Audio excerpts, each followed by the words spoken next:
ஏங்க என்ன பானை கரும்பெல்லாம் வச்சு கோலம் போட்டிருக்கேன், எப்படி இருக்குன்னு பார்த்து சொல்லுங்க.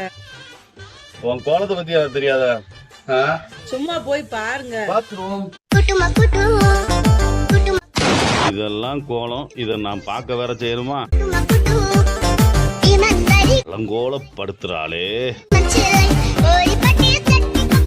என்ன மண்டைய பத்தா பூதமா இருக்கு, ரெண்டு கைய ஊனி மடியில பூ பூத்துருக்கு. இது கோலமா?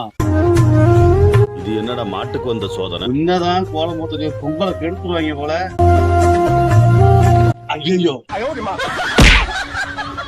மாடுக்கு என்ன பின்னாடி படைசில கட்டி வந்து அணியானிக்கு மாடு கோலம் போடுங்க, ஆனா தெரு சுத்துற மாட்டுக்கு பயம் காட்டாதீங்க. இவங்க பொங்கல் கொண்டாடல, கோலங்க பேர்ல குளத்தையே அழிக்காங்க. நம்ம வீட்டுக்குள்ளேயே இருந்துருவோம்.